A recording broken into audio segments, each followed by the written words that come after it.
विश्व हिंदू परिषद और बजरंग दल के द्वारा शौर्य यात्रा निकाली गई, जहां इस यात्रा में मुख्य अतिथि के रूप में विश्व हिंदू परिषद में क्षेत्रीय संगठन मंत्री सोहन सिंह सोलंकी शामिल हुए। इस शौर्य यात्रा में आए सोहन सिंह सोलंकी ने एक कार्यकर्ता सम्मेलन को भी संबोधित किया, जिसमें यात्रा में भाग लेने आए युवाओं को अपने देश और श्री कृष्ण जन्मभूमि के लिए तैयार रहने की उन्होंने बात कही।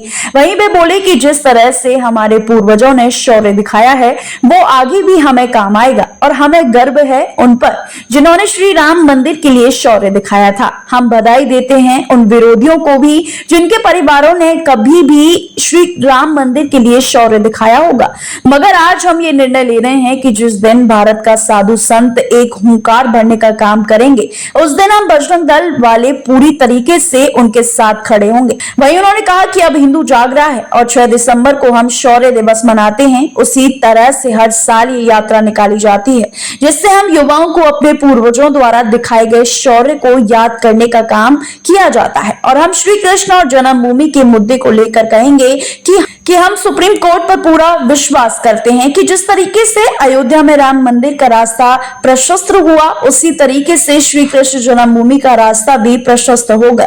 मथुरा में कच्ची सड़क से शुरू होकर यह यात्रा चौक बाजार, स्वामी घाट, छत्ता बाजार, होली गेट होते हुए भरतपुर गेट होते हुए शहर में निकाली जा रही है। आज यात्रा निकाली जा रही है, क्या संदेश देना चाहिए? गीता जयंती के उपलक्ष्य में प्रतिवर्ष 6 दिसंबर 1992 को गीता जयंती थी, शौर्य दिवस। तब से बजरंग दल मनाते जा रहा है शौर्य दिवस। ये शौर्य यात्राएं पूरे भारत में निकाली जाती है। अनेक लोग कह रहे हैं कि राम मंदिर की प्राण प्रतिष्ठा हो गई, अब क्या जरूरत है। लेकिन शौर्य दिवस ये केवल राम मंदिर के लिए नहीं, वो तो था ही, लेकिन ये भारत के अंदर जो हमलावरों ने हमले किए और जब हिंदू समाज ने उन हमलों का प्रतिकार किया, उनको स्मरण कराने के लिए शौर्य यात्रा है। ये शौर्य यात्रा आने वाले समय में भी अगर हिंदू समाज के सामने कोई चुनौती आई तो उसके सामने शौर्य का प्रकटीकरण हिंदू युवा करे, उसके लिए शौर्य यात्रा है। और तीसरी बात, कृष्ण जन्मभूमि के स्थान से हम बात कर रहे हैं। भगवान कृष्ण ने गीता में जो संदेश दिया, ये दुर्भाग्य है कि हम भगवान कृष्ण के जीवन के संदेश को समझ ही नहीं पाए।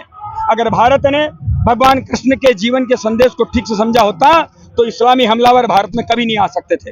और इसलिए हमने युद्ध का नियम बिना हथियार वाले के सामने हथियार नहीं लड़ना, ये तो याद रखा, लेकिन निहत्थे कर्ण का वध करना ये कृष्ण ने किया, ये हमने याद नहीं रखा। और इसलिए भगवान कृष्ण की नीति और गीता के संदेश को हर युवा धारण करे, देश और धर्म के लिए जिए और देश और धर्म के लिए, धर्म की स्थापना करने के लिए जो करना पड़े वो करें, इसके लिए शौर्य यात्रा। 1244 लगी हुई है और बिना अनुमति की यात्रा निकाली जा रही है। बिना अनुमति का नहीं, अनुमति है, पूरी अनुमति है, सारी जानकारी दी है। ये तो प्रशासन बार बार हमारे जिला अध्यक्ष को बुला रहा था।